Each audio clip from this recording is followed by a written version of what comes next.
Hi there. So today I thought we should talk a little bit in detail about the pour over coffee. What is drip coffee? What is pour over coffee?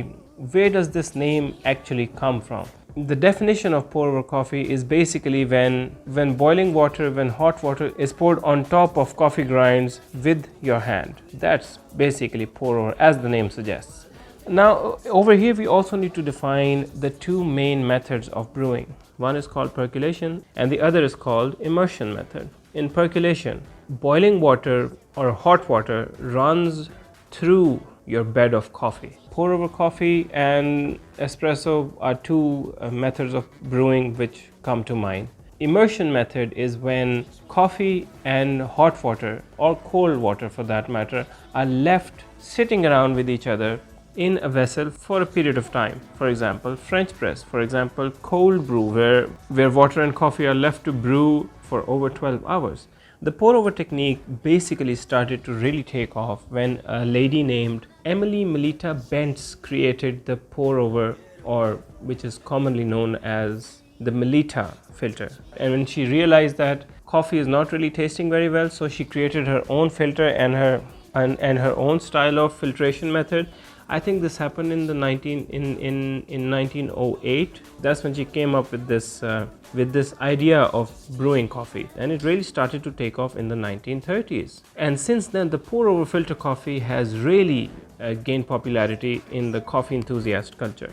Nowadays, you can order pour over coffee, you can order a filter coffee from almost all kinds of cafes. Now, for a detailed technique of how to do a proper pour over, a link to my video is given in the description below, and it should appear right over here as well. Now, if you're a coffee drinker and you are an enthusiast coffee drinker, you must have heard about Melitta coffee filters and Hario coffee filters, the Hario V60, which we have right over here. Now, I should give you an idea of how my journey actually started in coffee. A long time ago, once upon a time, I actually got interested in coffee and I started drinking coffee. Just like a lot of people around me, I went out and bought a bottle of Nescafe Classic. Now the coffee tasted very bitter, but that is about all I knew, as do a lot of people in this country and indeed the world. People really don't know what coffee actually tastes like, because the real coffee that you brew from freshly ground coffee tastes very different than a Nescafe Classic. And then I started making that Dalgona coffee that we hear about right now. I should probably do a video on that as well, on how to make a Dalgona coffee, but I'm sure you can find loads of videos online about Dalgona coffee. So I started making Dalgona coffee, hot Dalgona coffee and cold Dalgona coffee. And then one day, and Nescafe Gold was introduced in our country, and lo and behold, there was a little thing called 100% Arabica written on it.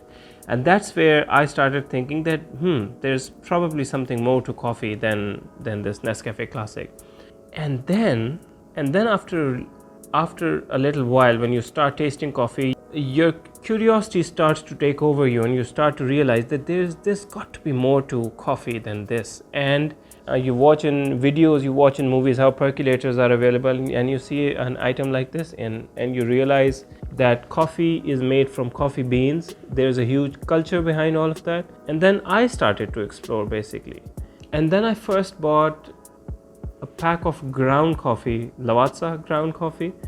I remember my first brewed coffee was in a saucepan where I boiled water and I put a heaped teaspoon of Lavazza espresso, and I of course made a mess of that, and it tasted awful, but it did not taste even closely as bad as a Nescafe Classic or a Nescafe Gold. Well, the Nescafe Gold tastes much better than the Nescafe Classic, but the taste was very different, and that's where a lot of people start. And then I was introduced to espresso.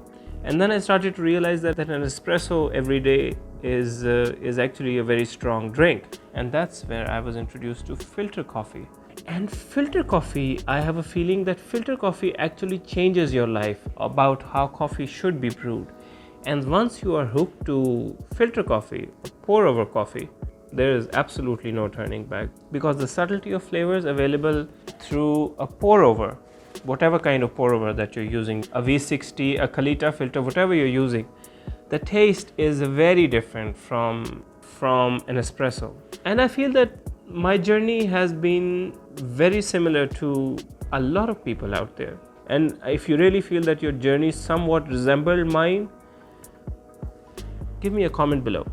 So that's a little bit about my journey. And nowadays, filter coffee, pour over coffee is usually what I have every day in the morning. Something that I have all day long before 2 o'clock, because I really like to sleep. So the subtleties that you can taste through a filter coffee, through a pour over, that doesn't mean that I'm sort of undermining an espresso. An espresso is a very different style of extracting coffee. A lot of pressure is involved. 9 bar of pressure is involved in its extraction, and that is something that filter coffee does not do.